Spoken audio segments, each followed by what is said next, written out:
And it's a ticket talking Mazda for the biggest. That's a comma and a comma and a comma. Gotta get it, get it. And it's a ticket talking Mazda for the biggest. That's a comma and a comma and a comma. Gotta get it. A comma and a comma and a comma. Gotta get it, get it, get it, get it. Comma and a comma. Gotta get it, get it. And it's a ticket talking Mazda for the biggest. That's a comma and a comma and a comma. Gotta get it. A comma and a comma and a comma. Gotta get it, get it, get it, get it. Comma and a comma. Gotta get it.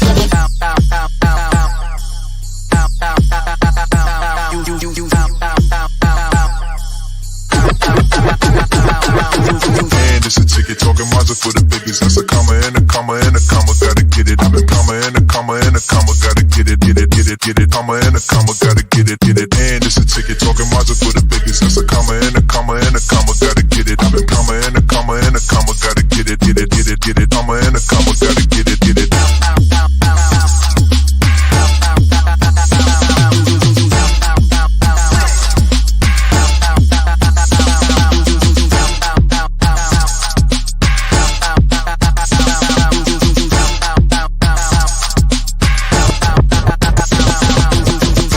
Ticket talking Mazda for the biggest. That's a comma and a comma and a comma. Gotta get it. A comma and a comma and a comma. Gotta get it, get it, get it, get it. Comma and a comma. Gotta get it, get it. And it's a ticket talking Mazda for the biggest. That's a comma and a comma and a comma. Gotta get it. A comma and a comma and a comma. Gotta get it, get it, get it, get it. Comma and a comma. Gotta get it, get it.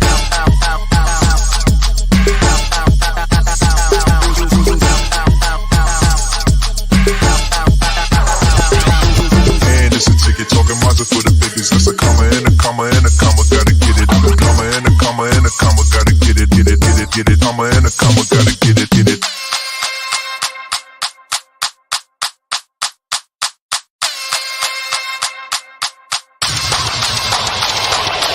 And it's a ticket talking Mazda for the biggest. That's a comma and a comma and a comma. Gotta get it. A comma and a comma and a comma. Gotta get it, get it, get it, get it. Comma and a comma. Gotta get it, get it. And it's a ticket talking Mazda for the biggest. That's a comma and a comma and a comma. Gotta get it. A comma and a comma and a comma. Gotta get it, get it, get it, get it. Comma and a comma. Gotta get it, get it. And it's a ticket talking Mazda for the biggest. That's a comma and a comma and a comma. Gotta get it. A comma and a comma and a comma. Gotta get it, get it, get it, get it. Comma and a comma. Gotta get it, get it. And it's a ticket talking Mazda for the biggest. That's a comma and a comma and a comma. Gotta get it. A comma and a comma and a comma. Gotta get it, get it, get it, get it. Comma and a comma. Gotta get it, get it.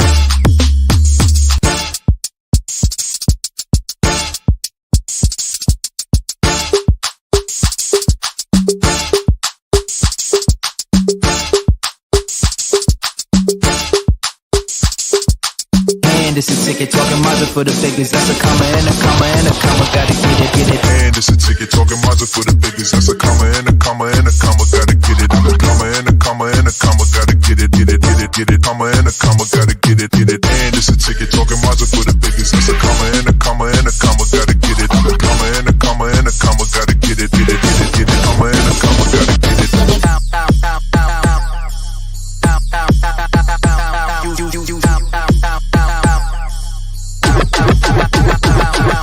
And it's a ticket talking Mazda for the biggest. That's a comma and a comma and a comma. Gotta get it. A comma and a comma and a comma. Gotta get it, get it, get it, get it. Comma and a comma. Gotta get it, get it. And it's a ticket talking Mazda for the biggest. That's a comma and a comma and a comma. Gotta get it. A comma and a comma and a comma. Gotta get it, get it, get it, get it. Comma and a comma. Gotta get it, get it.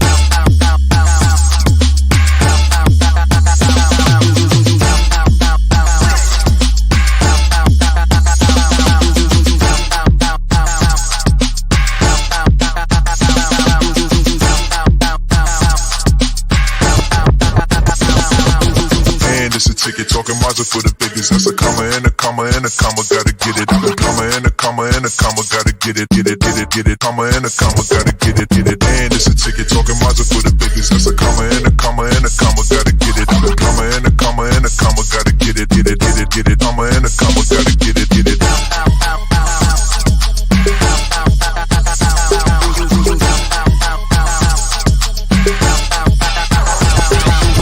And it's a ticket talking Mazda for the biggest. That's a comma and a comma and a comma. Gotta get it.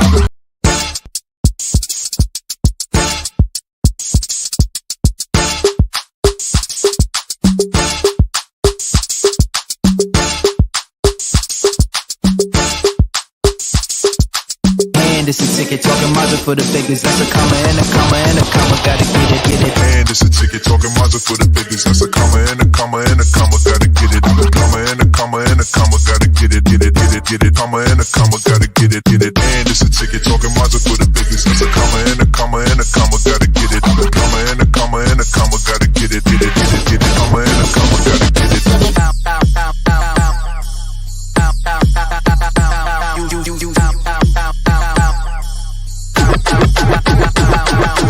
And it's a ticket talking Mazda for the biggest. That's a comma and a comma and a comma. Gotta get it. A comma and a comma and a comma. Gotta get it, get it, get it, get it. Comma and a comma. Gotta get it, get it. And it's a ticket.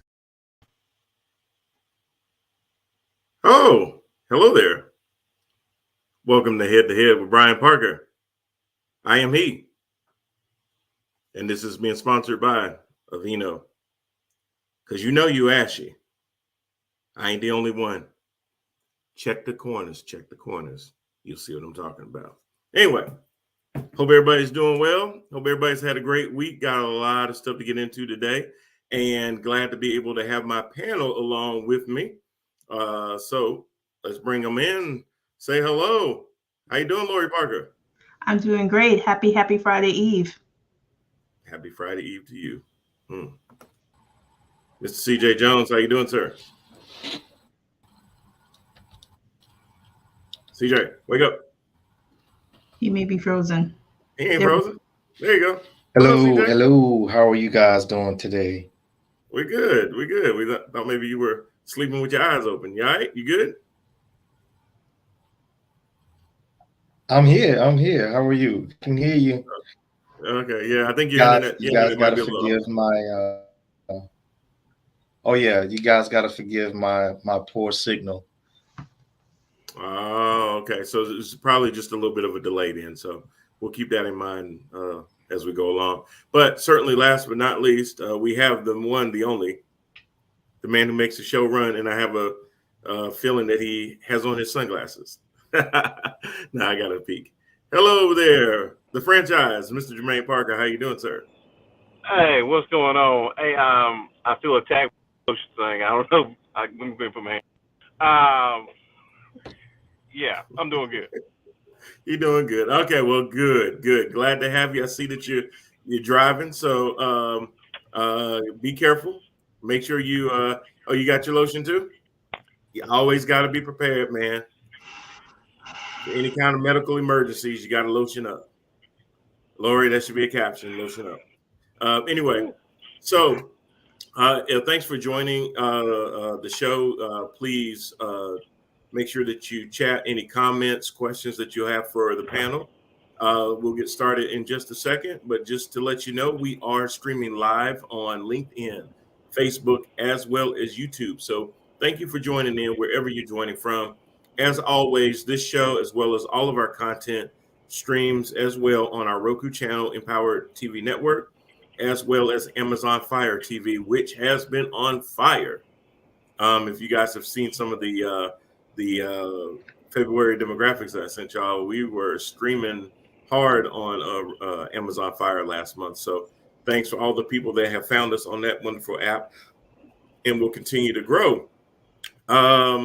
Now, if you would like to advertise on the network, please send us a message, theparkermedia@gmail.com, so that we can help you be able to advertise your specific good, service, whatever it is that you do, any event that you have coming up. We would love to be able to promote it and let more people know about it. Matter of fact, tonight is Thursday. So what does that mean? Hopeless Romantic comes out with episode number 2 tonight at 9 p.m. on YouTube. If you haven't seen the first episode, we'll pull up the trailer in just a second, but episode 2 comes out tonight. If you haven't seen episode 1, go to Hopeless Romantic web series on YouTube.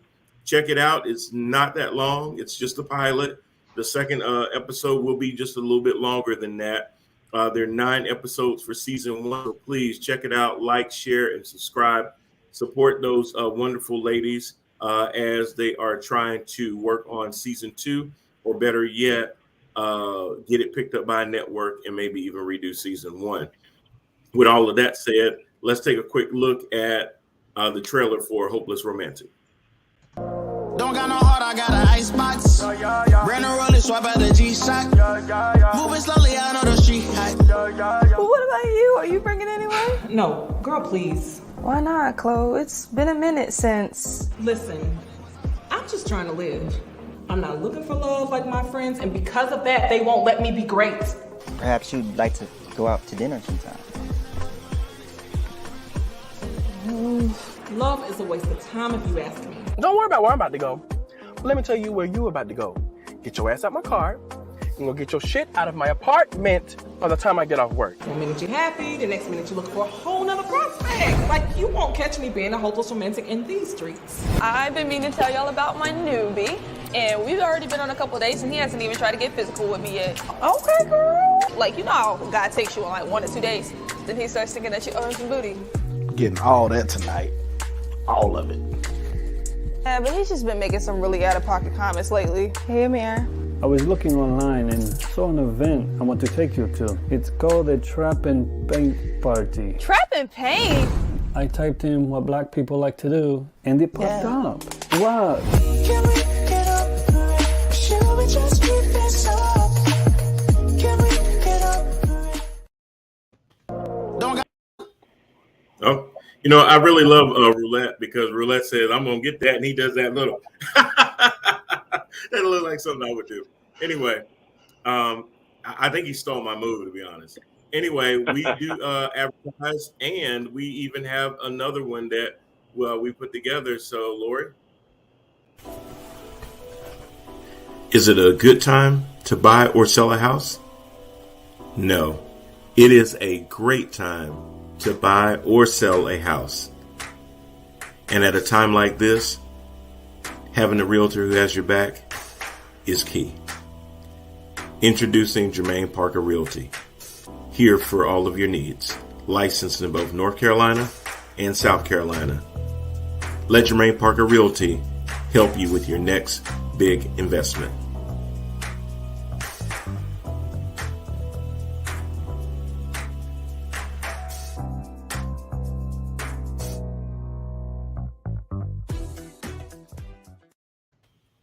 How about that? Wow. I think you should just like switch up and just do voiceover for commercials now. I think maybe that might be your thing.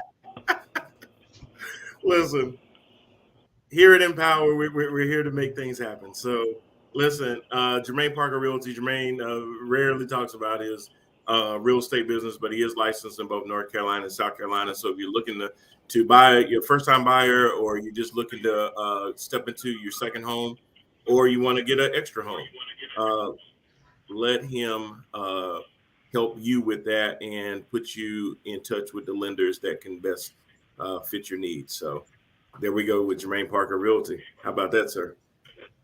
Oh, man, that's awesome. Thank you, guys. I love it. Absolutely.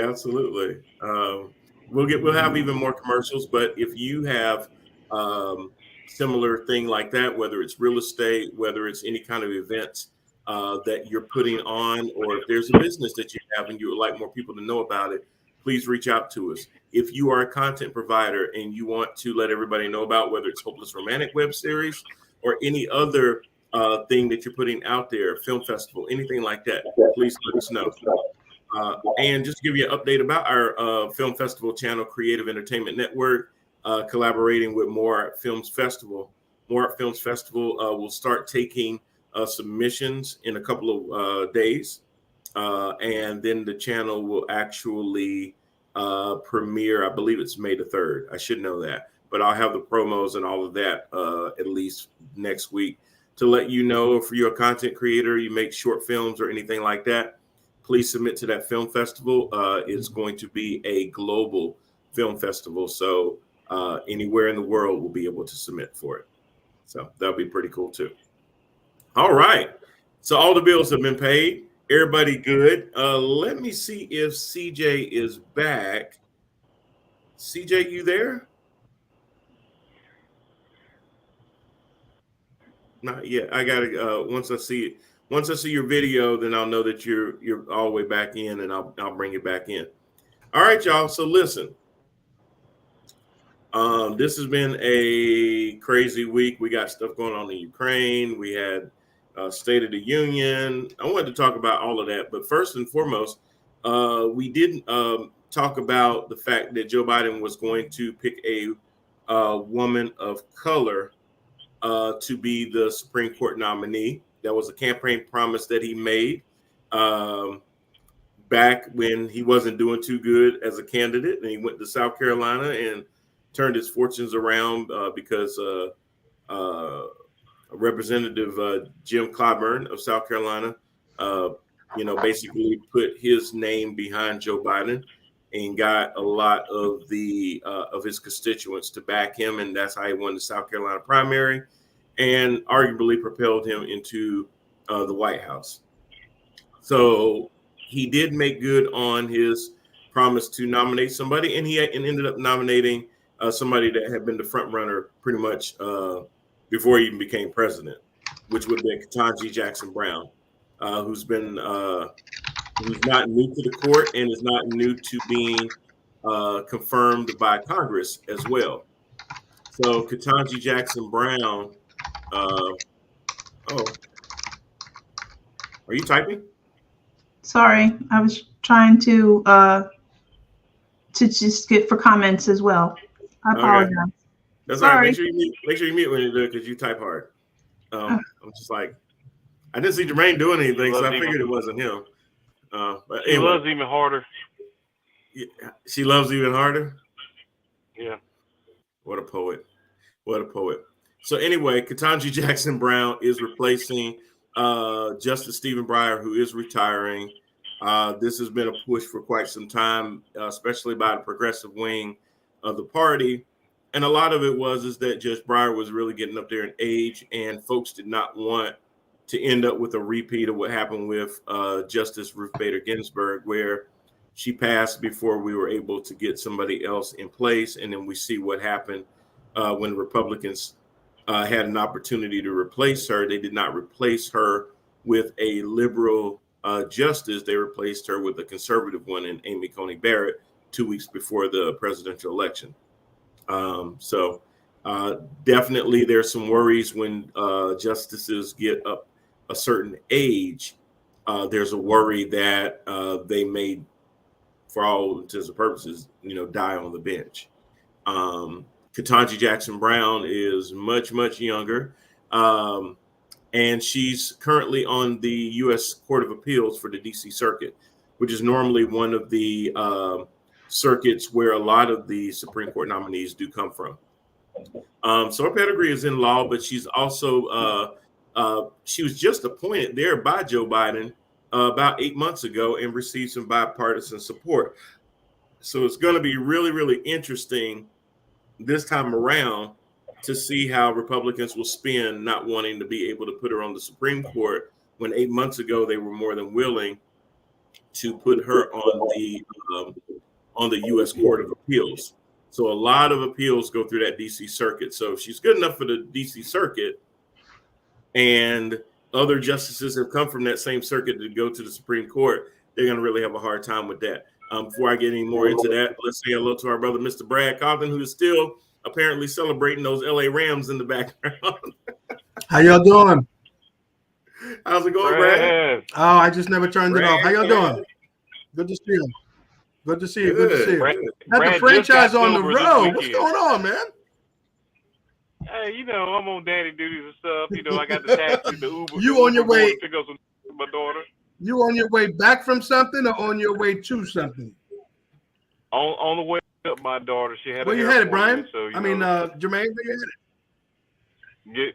Get my oldest from her hair Brooklyn. In Brooklyn? Is it in New York? No, you flying her up here? So, you know what? If I would if I could.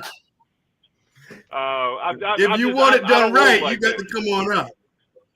Yeah. If I had my own network, I'm just an employee of the network. I don't own a network. Look, Empower TV Network had nothing to do with Lori gallivanting up back and forth to New York to get her hair done. Don't say that. You probably wrote it off on your taxes. You know. Hey, we can't talk about that right now. They already tracking down people for them PPP loans that they shouldn't have gotten. Let's not bring up some people that may have fudged the number or two lately. We don't want to talk about that. What you talking about? Oh man, yeah, that's a whole other crazy thing too, the whole PPP loan. But we were talking about Judge Ketanji Jackson. Lord, now I messed up her name. Now I'm gonna get woman name. Jackson. Lord have mercy. Brown Jackson. I was gonna say Jackson Brown. Mm-hmm. Brown Jackson. Ketanji Brown Jackson. Ketanji, right? Yes, Ketanji. Oh man. Let's recover. Go ahead. Listen, my net is real spotty today, so if I get too choppy, I'm just. Yeah, it's in and out a little bit, but I don't know if you heard that, but I said my internet. Okay, gotcha. Yeah, everyone's having internet issues today. I'm gonna bail. It's not good. Okay. It's not gonna be good. It was happening at work all day. Sorry. All right. Thank you. Well, just watch this comment. All right. So we got Brad that's gonna watch us and everything. So I hope everybody else's internet is good. I know I checked mine. I pay my Spectrum bill, so everything should be okay. But anyway, we're talking about Judge Ketanji Brown Jackson. Before the U.S. Court of Appeals, she had been on the U.S. District Court for D.C. as well, so she's no stranger to that. She's also served as a public defender. So this is going to be interesting. Somebody that's actually been on both sides, where she's actually defended people, and hopefully she'll be able to bring a different perspective to the court other than the perspective of being a Black woman in America. So what do you guys think about the decision to pick her, and what do you expect her presence on the court to bring? Go ahead, Laura. No, you go. You are the franchise, so I leave it to you. I will come right afterwards. Thank you. Oh Lord, I've a lot today, so I'll try to be short. My answers, not monopolize time. So I think it's a great pick. I think there was a list of candidates out there that people had speculated about, and quite honestly, all the resumes were outstanding. And I think I think it would have been hard to make a bad decision with the strength that I saw. I think I think she has the right pedigree coming from D.C., right, and that path to the Supreme Court, an established path to the Supreme Court.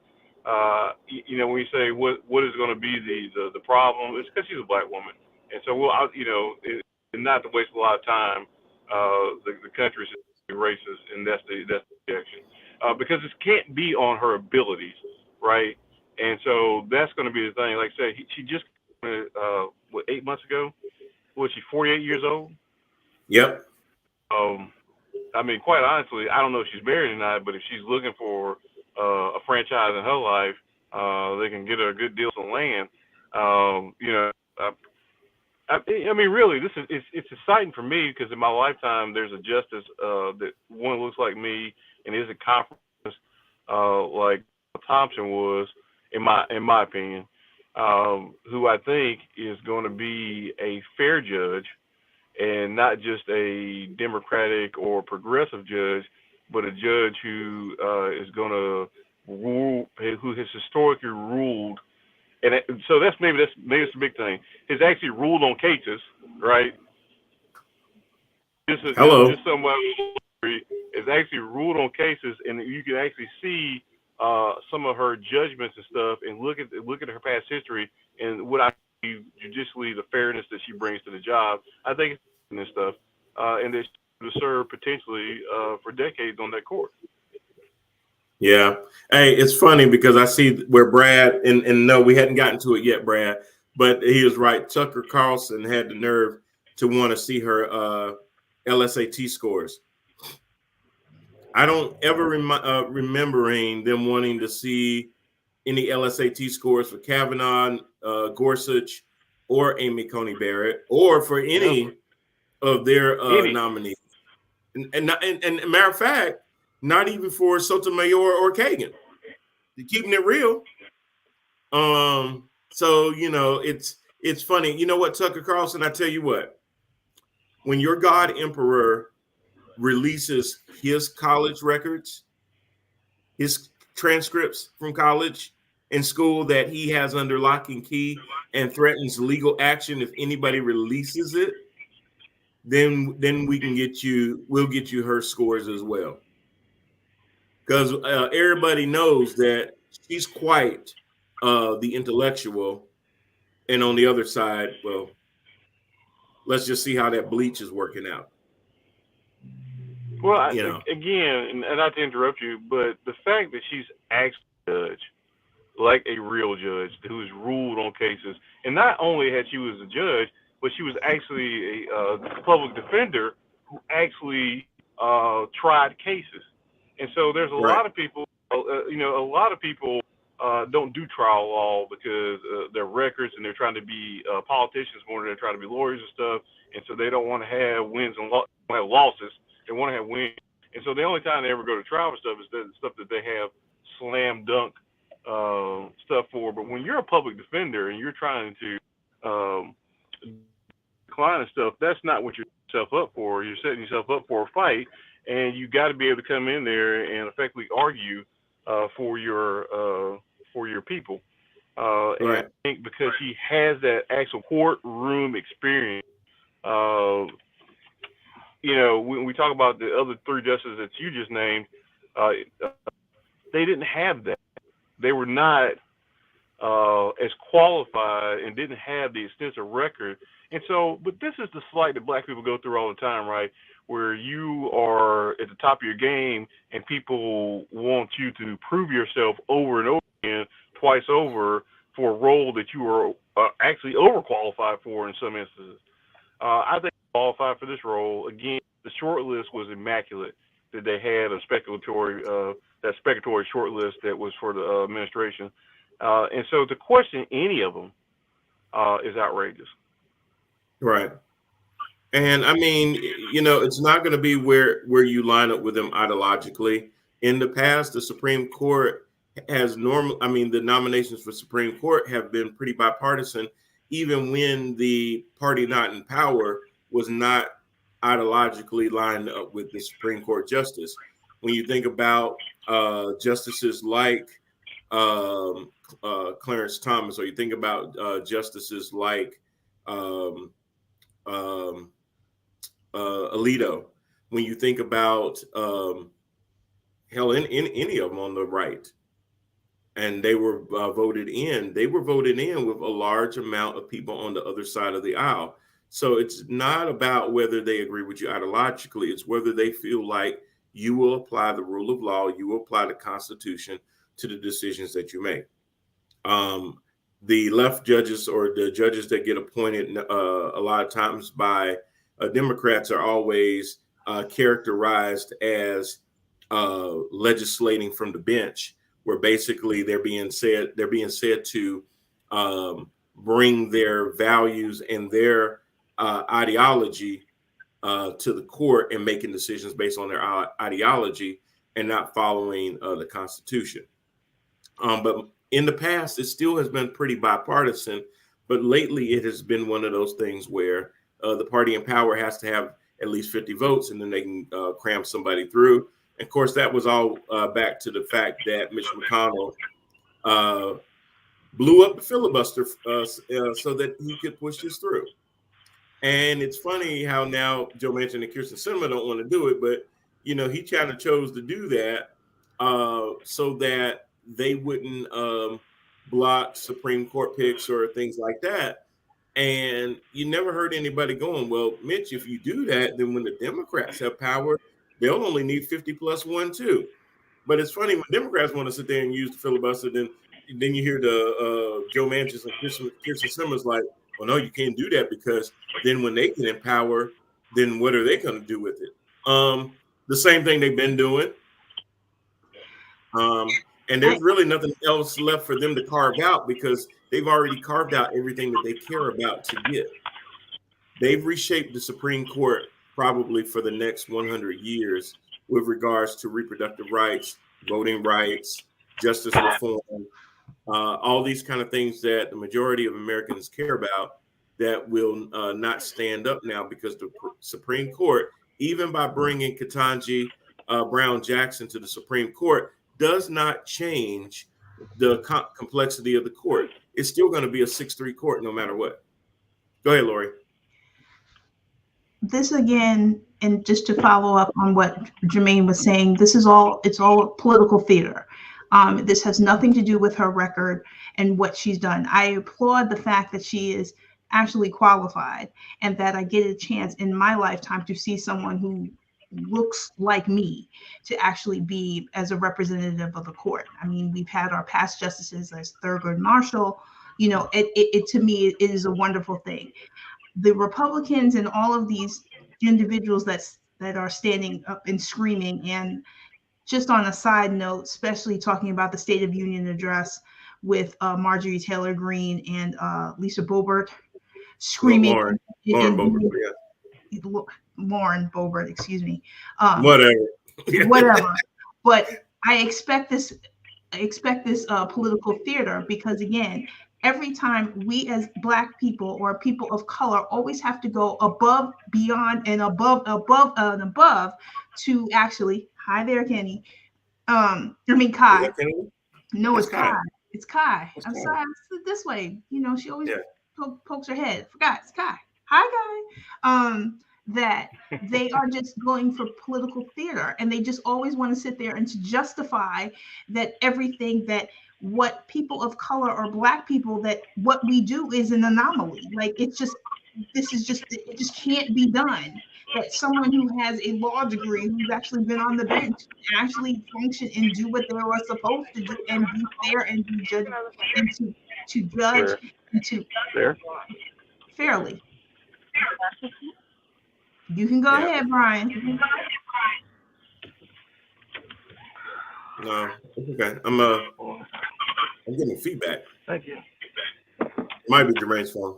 I just put him on mute for a second while he's turning around. Let me see if I'm getting feedback. No, it's not getting feedback anymore. Yeah, it was his phone. Okay. So anyway, making bad turns in the middle of Graham Street. Gotta get out of those streets. So anyway, I think it's going to be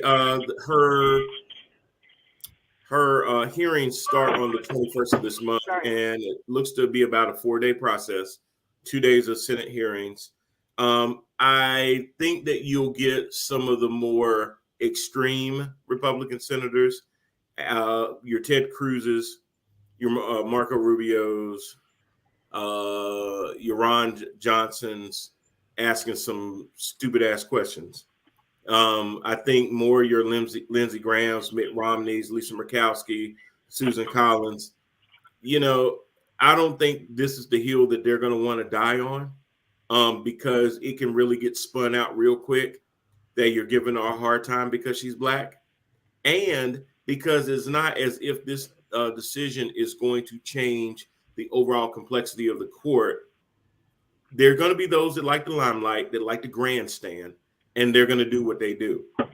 But the more moderate Republican senators, I think they're going to let this one go. I don't expect to see a lot of grandstanding as a whole. I think you'll see enough where it'll actually just be like, you know what, you just a racist POS. But I don't think that you'll see as much of that because, again, it's not going to overall change the complexity of the court. What it will do, though, and people say, well, why is it such a big deal? Because they're still going to be in the minority. Even when there's a ruling that doesn't go a certain way, a lot of times it's the dissenting argument that people really want to read and really lives out well past the decision. So Sotomayor, if you've been looking at a lot of her dissents recently over a lot of these cases that have come up, have been very, very thought-provoking. Those do matter because it does show in history where we really were. It doesn't change the outcome, but it does stay in history, and it is something that we'll be able to look back on and say, hey, this was a turning point in history. Excited to see how that goes. Again, March 21st is when the hearings will start. Go ahead, Jay. Yeah, I think you're both right. There's a lot of political theory in this, and as far and so I know that she'd already started making the rounds, right? Talking to senators and stuff, and doing that pre stuff, and knowing that there's certain people that are never going to vote for you, and just because they believe in a hard stand, because they want to say that the court is apolitical, but it's politically appointed. So there has to be some measure of politics in it. And the thing is that a lot of these people have already walked a fine line because of, you talk about, well, we don't want to attack her too much and stuff. I don't think that holds off. I think what they'll do is they'll spin it back. Well, the reason I'm attacking so hard is because she is a black person and because it'd be racist if I didn't ask her the hard questions. If I just gave her a pass, she doesn't want to pass stuff. Because this is something I recently heard, and I really do believe this, is that racism has been taught to white people as something that happens between groups. Like there's a bad group of people like the KKK, neo-Nazis and stuff like that, oath keepers and people like that, that it's individuals. Racism is a disagreement, fundamental disagreement between people that causes strife and stuff. What black people have been taught is that racism is a set of laws and policies and systematic things that are there to either give you roadblock or remove you from parts of society and stuff. And so that's the reason they don't like being called racist, because they identify race as being part of those groups. And like, I don't identify with those groups. I just identify with this system that doesn't allow you to be in my presence. And that doesn't make me racist. I'm just upholding this system, right? And that's why they're about law and order, because those laws, slavery was a law. They believe in upholding the law because we write the laws. And that's why this is important, is that when it comes to highest court, we're represented totally as a society, and that the people who write the laws look like the people who have to live under the laws. Absolutely. Absolutely. All right. Well, anybody out there, I'd love to hear what you think about that subject or any other ones that we talk about. Feel free to comment anytime. If we already moved into another subject, we will circle back and make sure that we answer your question or comment. Also, what we had this week was Joe Biden's very first State of the Union address, but I would be remiss if I did not state the history that was behind him for the State of the Union. For the first time for President's State of the Union address, the 1,000 years of life that was behind him? Huh? The combined 1,000 years of life that was behind him on the podium between Andy and Chuck. That's about 1,000 years of history there. Between who? Pelosi and Schumer sitting behind him. I thought you were talking about like American. No. Pelosi and Schumer were not behind Joe Biden. The vice president and the Speaker of the House sit behind the president during the State of the Union, because the vice president the vice president is the president of the Senate. So the president of the Senate and the Speaker of the House, both women, actually were behind the president of the United States. So two women in two of the highest roles in our system of in our democracy that we still are clinging to, barely, were behind Joe Biden as he gave the State of the Union. So having the first African-American potential Supreme Court justice, and still seeing our first African-American / Asian-American vice president up on the dais with the president, that's history. Two women. So women are ruling, man. You know, they taking over. And we always have. We always rule from the background, but we always have ruled. I mean, you know, I can't say anything because then I'll mess up my viewership. There's nothing that I can say on that. Well, I'll say this. At my job, I work in military is historically male dominated, and white male dominated. And so, you know, over the course of the last 50, 60 years, that's changed a little bit. But even in my career field, there's certain career fields that are still mostly male dominated. And currently I've got a renaissance of females who have come into the career field, and they just hadn't come into the career field. They are crushing it, blowing the doors off of it. And to the point I actually told my commander that I'm thinking about stop hiring dudes. These women are doing so wonderfully and stuff. And so it's just a microcosm of the country and the time that we live in, where women are afforded the opportunity to prove themselves as what we've always known. Like talk about ruling from the background and stuff, like my sister-in-law said, we've always known that we had capable and smart women and stuff. And this country is allowing that those women to have an opportunity to shot, prove themselves, and they are, of course, on brand, killing it. Yes, absolutely. Absolutely. And it's kind of the same situation where we look at minorities, where we always know that folks are able to do certain things, but because of the way they've been typecast and stigmatized and stereotyped, they're kind of put into a box. But once that box has been blown up, so to speak, and they're able to shine, you can actually see what they do past what the preconceived notions were. So we are seeing that with more and more women. We're seeing that with African-American candidates for different things. So that's always a great thing. Not so great if you're a white nationalist who actually made mention at a white nationalist convention that 2 representatives of Congress actually attended, and Paul Gosar and Marjorie Taylor Greene, as they give theirs undying support to one Adolf Hitler. I'm sorry, not Hitler. That's a slip. Vladimir Putin. Now we've got people on the right actually supporting Vladimir Putin. You've got representatives of Congress showing up to white nationalist events. And I watched this clip at this white nationalist event, and it was funny because Marjorie Taylor Greene tried to act like she didn't know anything about Nick Fuentes being a white nationalist, when he literally went up right before her and said that the secret sauce to America is the white man. Basically, that's what I mean. He said that. He said that's our secret sauce. Our secret sauce is the white. He didn't even say white people. He said the white man. So white women. Well, he's traditionalist. White women, that should piss you off too, because he didn't even include y'all in it. He basically said y'all just as bad as the black folks.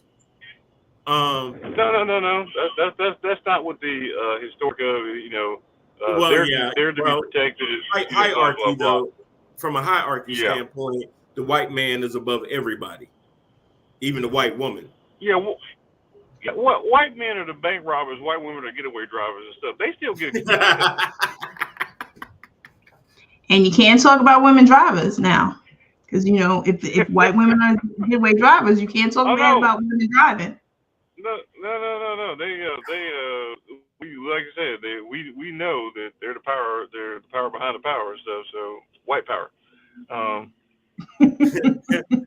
But so before I get back to the white nationalists, to close up on the State of the Union, I don't know if you watched any of it or if you saw any highlights from it, but did you see any part of the State of the Union address?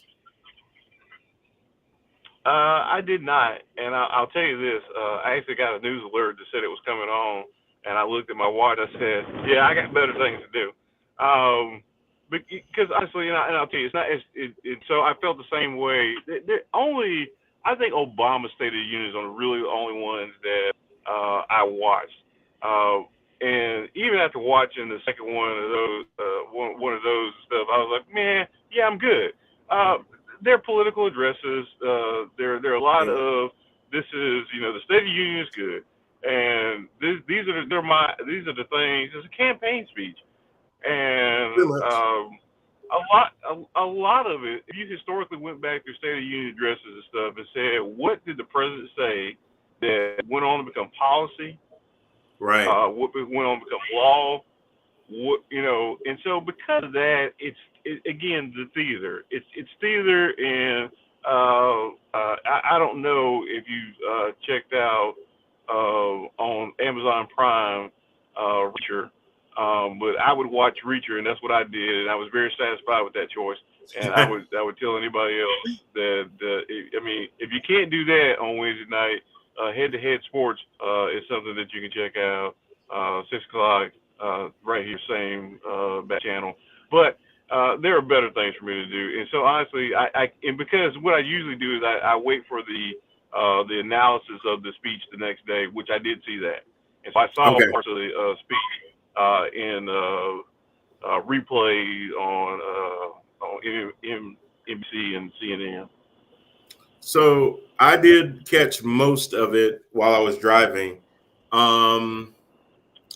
You're right. It's more of a big political speech. It's supposed to be an address to America, but you have the joint session of Congress. Of course, it's a lot of pomp and circumstance. The motorcade shows up. You know, the sergeant at arms announces the president of the United States. He comes through. There's roars and applause. Everybody's shaking his hand like they like him and all that kind of stuff. And everybody brings guests and things like that. Some people don't show up as a sign of protest. So it's a lot of things involved around it. There are things that you sometimes do learn, like we learned that they were doing the adding a thing to the Department of Justice where they were going after the oligarchs from Russia. Yeah. You do learn about little policy changes like that. The president's biggest fingerprint that he can put on his administration is always foreign policy, because he has a lot more unilateral abilities when it comes to foreign policy than he does with domestic policy, because domestic policy requires checks and balances from Congress, from the House and from the Senate. That's a great point. Great So, point. Never even thought about that. So when he wants to be able to leave his legacy, that's why you always hear about the Reagan doctrine, the Obama doctrine, and now you're going to hear about the Biden doctrine. And we know the Trump doctrine was like a coloring book. So let's just make that clear. But the Biden doctrine is basically what was their stance on foreign policy. And Biden's thing has been to get back to the point where we are seen as a leader in the world. And he really spent the very first part of his address talking about our support for Ukraine, talking about the needless war that's happened that Russia instigated 8 days ago as far as invading Ukraine. And the fact that sometimes when you go looking for a fight, sometimes you get punched in the mouth. And that's what happened to Russia over the first week, where they thought the Ukrainians were going to just roll over and let them come on in.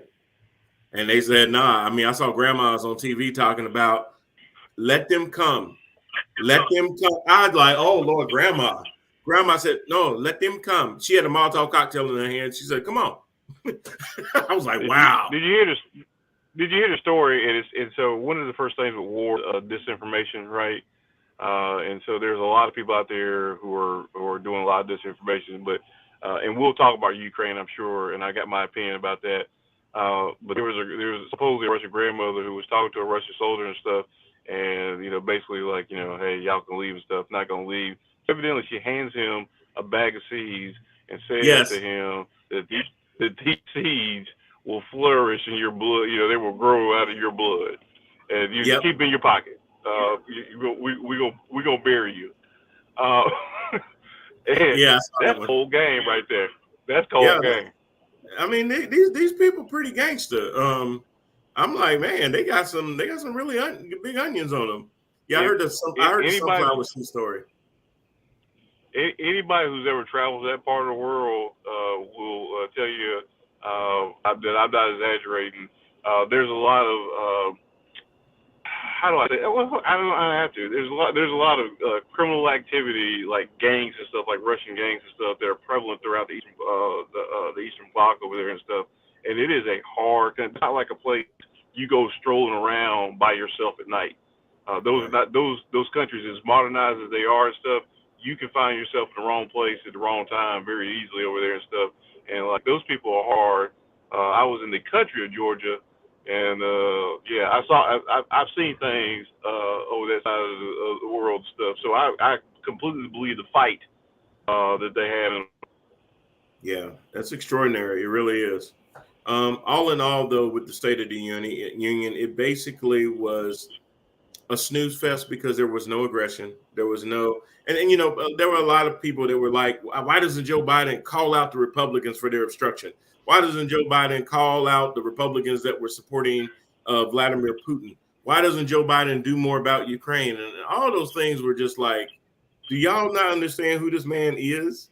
He ran as a moderate. He ran as somebody talking about trying to unify things. He ran as somebody talking about trying to work with the other side. You honestly think he's going to go on the State of the Union and call out them racist SOBs for what they really are? No, he wasn't going to do that. He wasn't going to use that as an opportunity and use his bully pulpit to be able to sit there and do that, because he still thinks that there's a chance that if he reasons with them, they'll work with him. Or if he at least reasons with American people to say, hey, guys, all I want to do is make sure that you're not spending $1,000 for insulin. Who's against diabetics being able to get insulin? I understand what he was trying to do, because he broke down a lot of parts of his Build Back Better into things that people could digest. So he said, hey, listen, I want to bring down medical costs. Who's with me? So if you get a Republican to say, oh, I'm against that, well, they know that that's suicide, because that'll show up in a political ad. Or if he says, hey, I want to make sure that, seniors have the proper care, or I want to make sure that we have child tax credits for our kids. It's funny how we sit there and they're about to vote on $1 billion packages for Ukraine, but we can't get $1 billion packages over here for our people, for our folks. For a party that always talks about America first, boy, they putting a whole lot of money over for Ukraine and aid and stuff like that. But anyway, they always for politics, and especially for America or the United States being the protector of the world, they're always going to sit here and to have money for packages and refugee aid and all of that stuff. But going back to your comment about for Joe Biden, I just really wish that Democrats and even Joe Biden, I understand he is set in his ways and because of his age, and he still believes that we can all work together. I said, but times have changed, and the Republicans have used their platform, even with our former Orange Julius president, has used their platform to push forth their agenda. And at the same time, I never see for Democrats, they never take a stand, and they need to sit here and take a stand. I understand that he's trying to reason and present this to the American people, but wake up. Listen, I get you're still trying to do that, but you also need to put some tooth behind that as well, and sit there and to say and call out. Maybe it wasn't the right time to do that during the State of the Union, but then he needs to sit there and call these people out, and especially them crazy women who were sitting here yelling and screaming during his address and just clapping and refusing to clap. That's just dumb. Heckling the President of the United States during the State of the Union address. It was ridiculous. It's so beneath the office that you've been elected to. But that's kind of the thing now, right? Where all that did was give them clout with their base. You stood up to Sleepy Joe Biden. They can fundraise off of that. That was their come up to do that.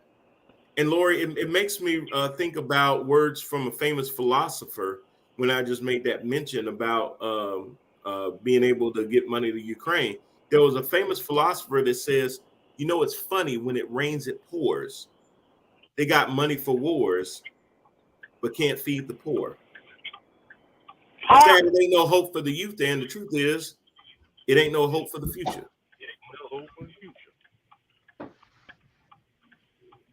That was the one and only philosopher. I figured you was. That's why I had to beat you to it. You beat me on that one. Well, but it's funny. He was absolutely right. Tupac was absolutely right about that. Is how we focus on what's going on outside. You can get Joe Manchin, Kyrsten Sinema, everybody else to sit there and vote on on military spending when we want to sit there and give billions of dollars. They always talk about these budgets $1 trillion, you know, this 1 point whatever trillion dollar budget. And they say, well, okay, that's over 10 years. So when you look at it, you're only talking about $300 and something billion a year. Or I'm sorry, about $1 billion a year, right? But we can't afford that because of inflation. Inflation's everywhere. Inflation's everywhere. We can't do that. But we can sit there and spend that same amount or 6 times that amount to send aid over to Ukraine. And I'm definitely not against supporting Ukraine in any way that we can. We send aid packages to Africa. We sit there and invest in the Iron Dome when it comes to Israel. We do all of these external things. Nobody brings up inflation. Nobody brings up pay-fors or anything else. But when we start talking about taking care of our people, oh, we can't afford that. Oh, you'll make them lazy. Oh, they'll be dependent. Oh, they'll be welfare queens. All that kind of stuff gets thrown out there because it's political red meat. So we're willing to sell political red meat and watch kids starve unless they go to school. We'll watch people make less than $15 an hour and have to have 2 and sometimes 3 jobs to make it. Then when we try to offer aid like SNAP or food stamps, anything like that, that's looked down upon, but we'll give the same kind of aid to people on the other side of the world. Please, somebody, make that make sense. Because we hired these scumbags to sit there and represent us, and this is the best that they come up with. Well, there's a flag behind you. I'm sorry. I want to tag in. So, and I wanted to make sure I got home and got some light on me before I went in on this. So, okay. America needs to always sit down and be quiet and the last to raise their hand anytime a moral question comes up anywhere and stuff. Amen. We sit here and we talk about, and so let's talk about Ukraine and why Ukraine is important. Ukraine is important because there are white people in Ukraine who look like the white people here, and people empathize with things that they can relate to. They can relate to that because if Russia could come into Ukraine, which is a civilized country, what will they do with the rest of Europe? That's why it's a problem. Because the same week Saudi was bombing Yemen, Israel continues to pull out airstrikes in Palestine and stuff. So when they say, who does Putin think that he is, that he can tell a sovereign nation what their borders are? Well, that happens all around the world. If they say, well, who is Putin to say that he can go into a sovereign nation and attack? America does that. We do it all the time. All he had to say was his weapons of mass destruction. Whatever excuse that he gave is just as good an excuse as that we've given to go anywhere and blow shit up and kill innocent people. I mean, wasn't this country kind of established on that? It's established on that, and that's why it's always crazy to me for people to be like, "Oh man!" And so the thing is that again, when brown and black people are having wars and stuff and are being displaced and stuff, and they have refugees, and they have it on record of like Poland saying, "Oh yeah, we'll take the Ukrainians because they're not like those other refugees." What do you mean? They're not Haitian. They're not Afghans. They're not African. And so they're not African. What about the reports of Africans who went to Ukraine to train as nurses and doctors and other professions and stuff, who have a hard time trying to get out? It's not just propaganda. The Ukrainians are being racist at the border and not allowing them the same access to flee the country and stuff. You guys got to stay. We got to get the real Ukrainians out first, type stuff going on. But we want to spend my tax dollars over there and stuff, and I don't like that. And so politely, as polite as I can say it, F Ukraine. I don't care what they got going on. The more that you care about, and I say you as Joe Blow American, care about what's going on in Yemen, what's going on in Africa, care what's going on in Palestine. You don't care about them. Well, I don't care about the Ukrainians. You don't cry about them. I don't cry about Ukrainians and stuff. Maybe if they'd been better people, they'd have moved away from Russia a long time ago. Maybe they hadn't been flirting with Russia for so long, showing them long Ukrainian legs and stuff. Maybe Putin wouldn't have got all hyped up and stuff and said, I'm coming in and get that. I don't know what conversation they had. I don't speak Russian. I don't know what's going on over there. I say that that's two people dealing with their stuff. Let them deal with their stuff. You know, I will say that their president is gangster with the whole I don't need a ride, I need ammo. That's pretty gangster, and I can appreciate his spirit. And you know, and I'm halfway joking about the you know, anytime there's a tragedy, but the U.S. Morally has no place in the world, and that's kind of the thing that when we talk about social injustice in this country and stuff, it is to the point that if we can address our own issues and solve those issues, we can stand as a leader in the free world when it comes to people talking about those issues. We talk about North Korea and Kim Jong-un. Well, he had a firing squad. Well, as far as I know, it's still not a federal crime to lynch people in this country and stuff.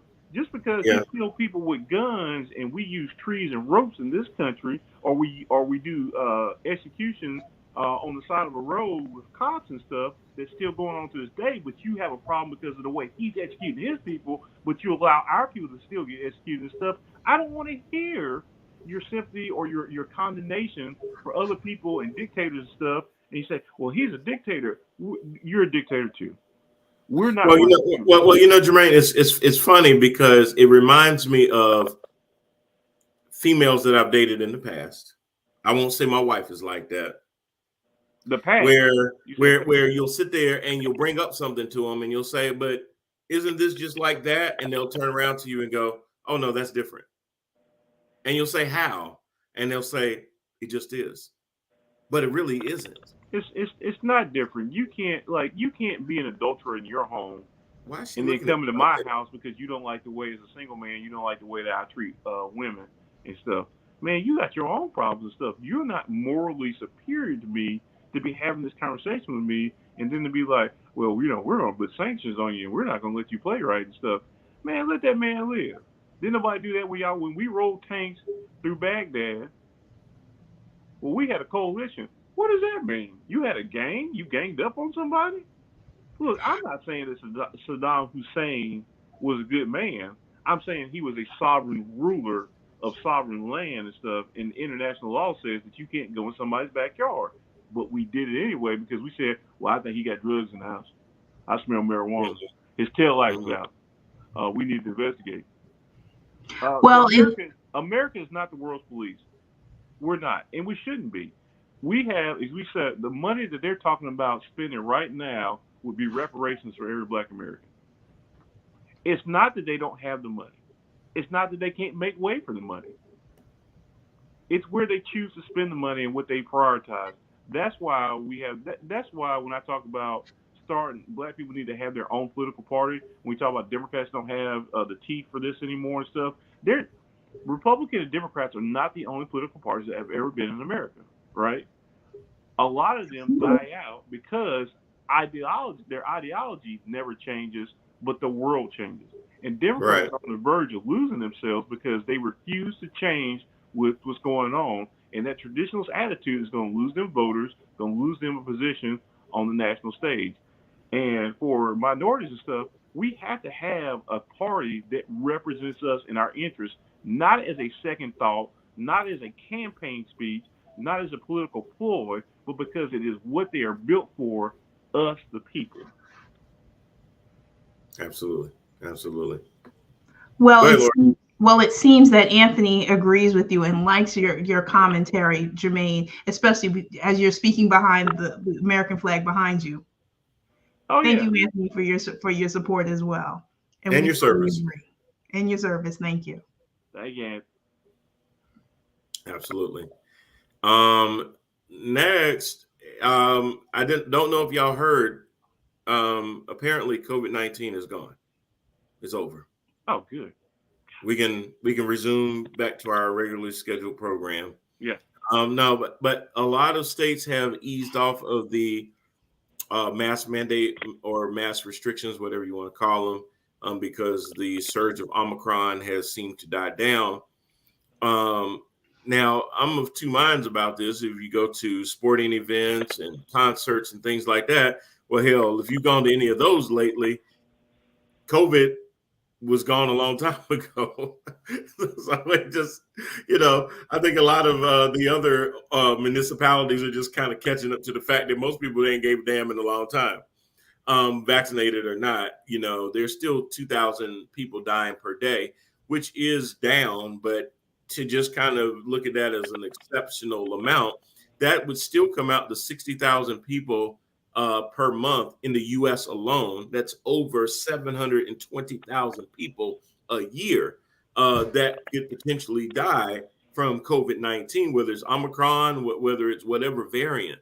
The thing is that as long as this persists, there are always going to be variants, but there are always going to be variants of the flu. And we're not comparing it to the flu apples to apples, but it is going to be one of those phenomenons that I think the CDC and Biden's administration is starting to cope with the fact that you can't get rid of COVID.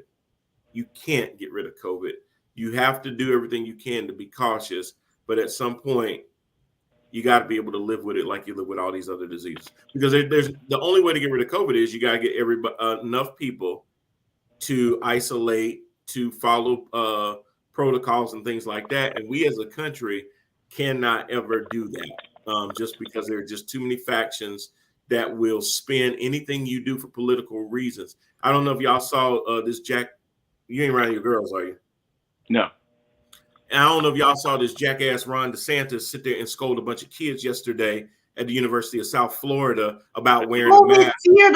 COVID theater. Talking about calling it COVID theater, talking about the masks don't do anything. I don't know why y'all keep doing this. This is ridiculous. Man, if that had been my daughter behind them. Oh no, there were some black kids kept their stuff on because they knew because that's their daddy. But to try to intimidate kids so that they can keep your agenda right, you didn't like the optics of it, so you decided that you would admonish them. And I don't know if he knew that it was a hot mic or not. He probably did. The thing is, he doesn't really care. He would have said it whether he knew the camera was rolling or not. But the fact that he got that much hubris to sit there and turn around to a bunch of kids, admonish them because they want to sit there and take care of their own health, and they feel more comfortable wearing a mask. Chinese people have been wearing masks in New York for years on the subway. You go to Chinatown before COVID, and folks wearing masks. Right, Lori? Absolutely. And even if you travel to any Asian countries, a mask has always been, they've always worn it. Always. It's even before COVID. Even with SARS, even prior to SARS, and the what was it, the chicken flu, H1N1, yeah, H1N1. Excuse me. So it's always been that way, but we have too many people nowadays who want to stand on we're infringing on my freedom and my right, and we all live in a world where we have to live with other people. If you don't want to sit here and to care about your fellow human being, then you need to sit there and live in the back country. I mean, yes, I know today, actually, I was actually in the store. I was actually at CVS and nobody had masks. I'm sorry, you were where? CVS. At the what? At the stove. At the stove. Okay. Is that better? Yeah, I have to keeping up on my Southern lingo. I'm working on it. Great job. Thank you. Thank you. I was at the stove. So North Carolina decided on the 26th last month there were no more masks inside and stuff. And so I'm vaxxed and boosted. I'm as vaccinated as you can. And so here's what I say. I'm not a hypocrite.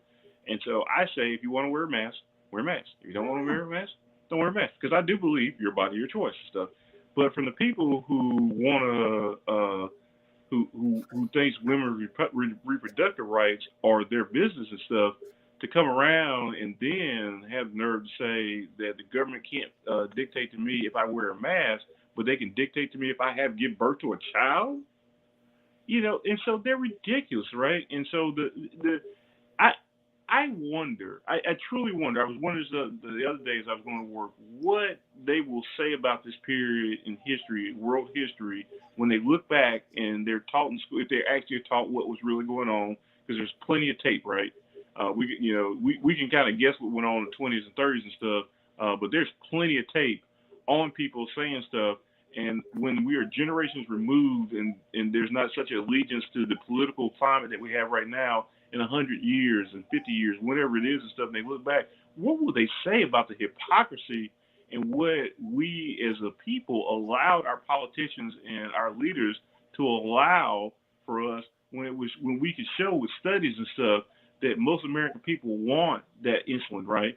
They want that Build Back Better plan. Like people have been mind washed so much and stuff, even like with Obamacare, when they were I was about to say that when they were told everything that it did in the program and they loved it and people loved it, and then when they found out it was Obamacare, then they hated it. And it's like, how small-minded are we as a society that we allow people to drive those kind of because Kentucky Connect, they love Kentucky Connect. Yes. But they didn't understand that Kentucky Connect is Obamacare. Yeah. Oh yeah, we love this stuff. People on film, we love these programs, and we love that they're doing this, and I couldn't survive without it, kind of stuff. And then we find out, well, black people might have had something to do with it. Yuck.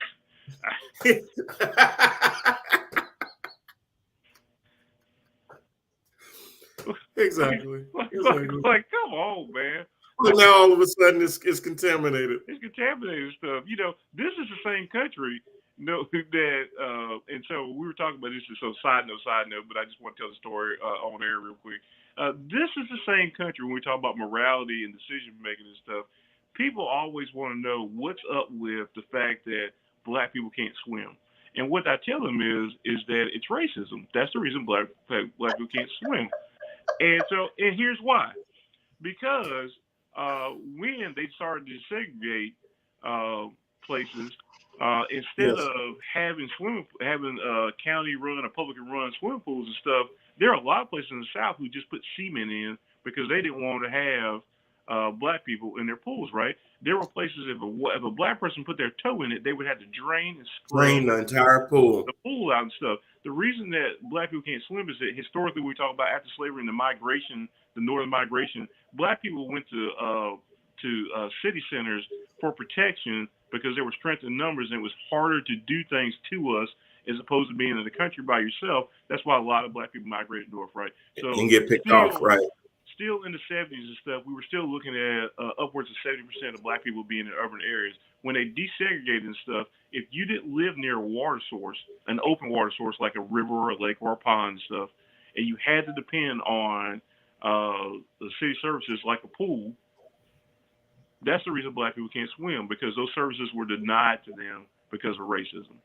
And I thought you were going to sit there and bring up the comment because even as black people can't swim, or well, I'll just say for black women because we don't want to mess up our hair because we don't want to get our hair. No, because I had a white friend say, well, I know a black dude that can swim. I said, did he grow up near a river, a pond, or a lake? Well, yes, he did. Well, that's how he learned how to swim because there wasn't anybody to stop him. What happens when we congregate, and so a lot of people don't want to hear these answers and stuff, but they're fact. You can fact check me. I'd love for you to fact check me. Tell me I'm wrong. You can't, but I mean, try to. You might not. Well, we can't teach that history in schools. Just so you know, because it may make kids feel uncomfortable and subject matter because it's not. I don't feel comfortable with that. To bring the circle on why I say, well, franchise, why even tell that story in the midst of this? Well, because it explains a lot about why you ask a Supreme Court justice for extra information or for extra qualifications. It underlies why when we talk about foreign policy, it's easier to support people that look like traditional Americans with nuclear families than it is for our brothers and sisters in Yemen and Palestine and Africa. It underlines why systematically, again, when I told the thing about racism isn't a disagreement between people, racism really is a system of displacement and discrimination. And so we don't argue, and that's why we don't argue against the people so much, but the systems that they support, they continue to hold us back and stuff.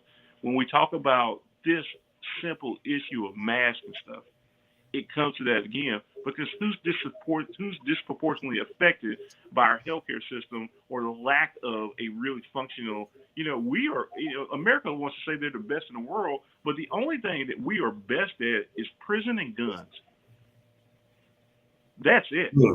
There is no other thing that the U.S. is top military. And freedom. We have the largest military, and we spend the most money on military.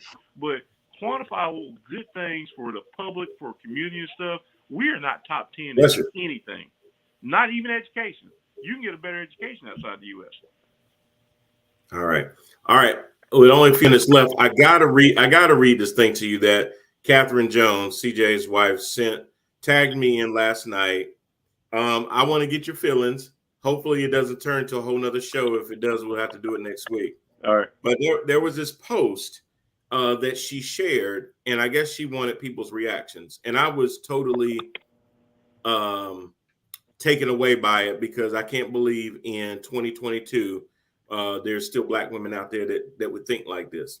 I'm gonna read the post to you, and then you can just tell me how you feel about it. And Lori, I'll let you go first, since you're the only female on the panel, and I want you to stick up for all of the women all over the world with this statement. I will say it again, like I said it before. If my man asks me to pay half of the bills, I don't have a man. I have a roommate. That's my opinion, and that's how I'm moving. Everyone has their own point of view. This is mine. Someone said I'm one-sided. Go ahead, let's debate. How you moving? I grew up watching my dad pay the most to be the boss. Pay the cost to be the boss. My dad paid all the major bills, the mortgage, light, gas, and still worked the yard and did things around the house after he came home from work. My dad wasn't no saint. He was and still is hell on wheels. Say what you will about my dad, and he paid the cost to be the boss. I don't know about you ladies. I'm not laying next to a roommate because I know my value. Not saying I'm better than anyone. I'm different. Again, let's debate. I want to know who wants a man to pay the cost to be the boss.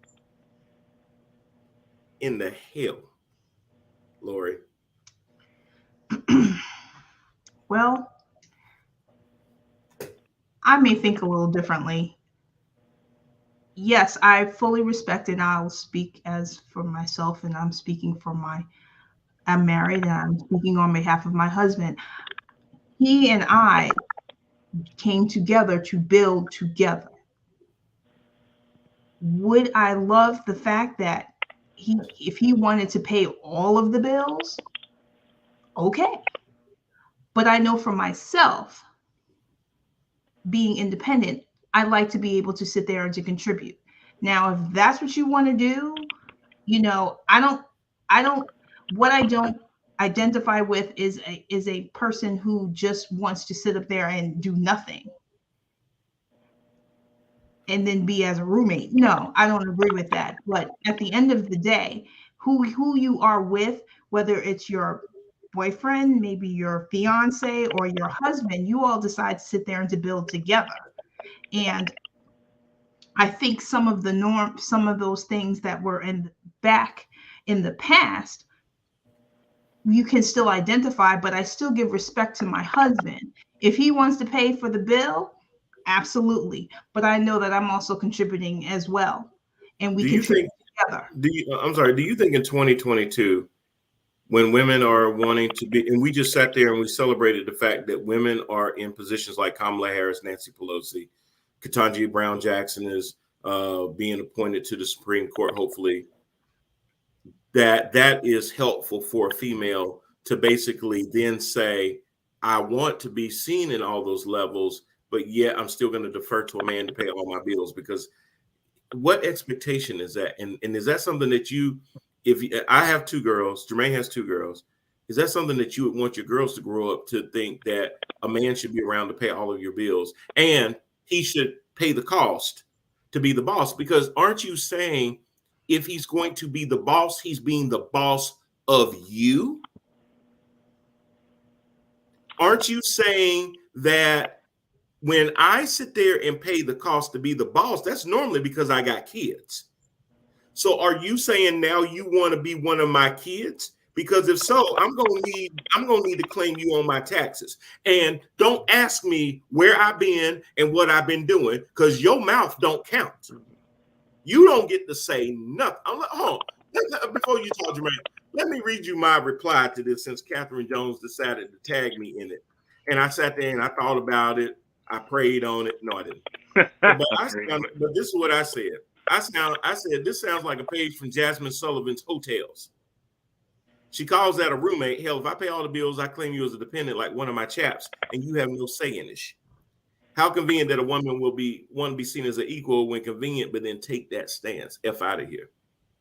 Also, I think back to a astute philosopher that said, and I quote, "She take my money when I'm in need. Yeah, she's a trifling friend indeed. Oh, she's a gold digger.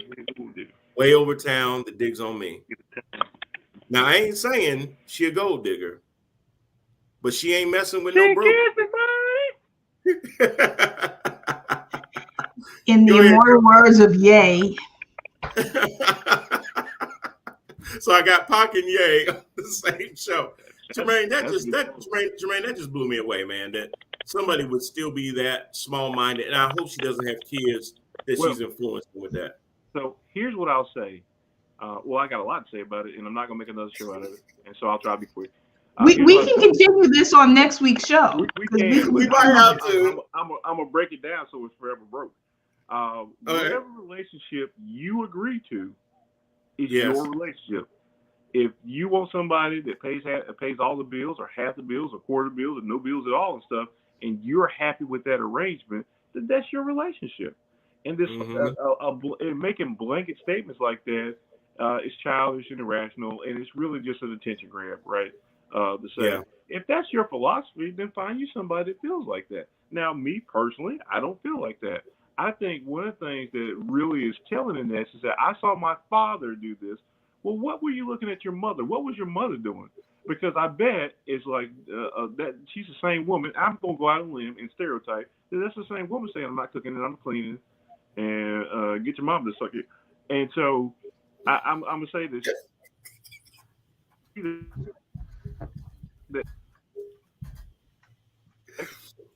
That woman Hold stuff on. to a female like. And so what my thing to that is that you're like, I think so. Modern men are different than your father or your grandfather, your great grandfather and stuff. My great grandfather would be disappointed in me because I raised my children, because that is women's work. That's what great grandma did. If you're not willing to live the style that you and be submit, protect your mom. Be like your grandma to be able to take a right hook, because when daddy got home and the plate wasn't warm, he used to hit your grandma and stuff, and she took that. Get your jaw strong before you start wrapping around like that. If you're not willing to do the things that you saw your grandmother do, then you can't have the benefits. You can't work at McDonald's thinking that you're going to have IBM benefits. If you're going to work at IBM, you need to work the IBM job. Right. If that's his responsibility, sure. Do I pay the bills in my house? I do. But you know, one of the things that really set my wife apart was the first time that my wife said to me, she said, "Hey, would you like to go out of town?" And traditionally what that means is, I'm bored, I need you to take me somewhere. But what she was asking did I have the time to go out of town, because she was going to take us out of town. And I didn't spend any money the entire weekend. She put money in my pocket. I know, right? And so what it showed to me was that she wasn't interested in me financing a vacation for her. She was interested in me. Man, that must be nice. Me. I wish I had it like that. She didn't want me to finance her lifestyle. She wanted me to enhance her lifestyle. Jeez. If that's what you want to do, then You do got it. You got But a good if one. you just want somebody, like say, you're not a child, you're an independent woman. Pay your own damn bills. Be independent. Show me how grown you are.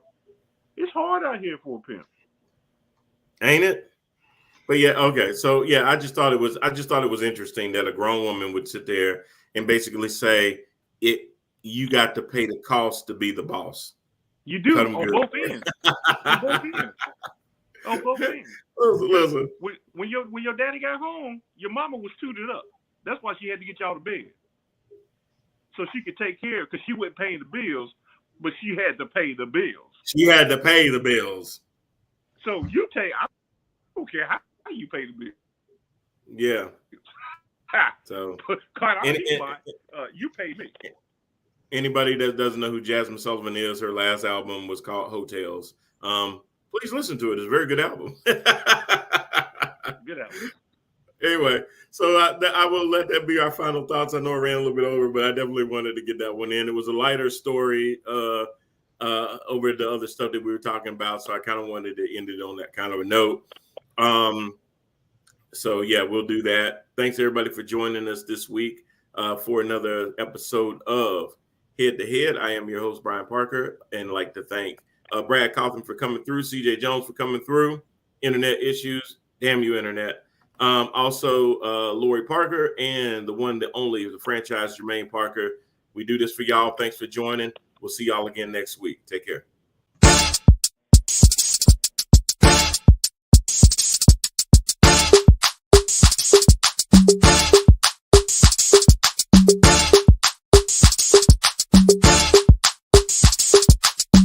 This a ticket talking Mazda for the biggest. That's a comma and a comma and a comma. Gotta get it. And this a ticket talking Mazda for the biggest. That's a comma and a comma and a comma. Gotta get it. I'm a comma and a comma and a comma. Gotta get it. Comma and a comma. Gotta get it. And this a ticket talking Mazda for the biggest. That's a comma and a comma and a comma. Gotta get it. I'm a comma and a comma and a comma.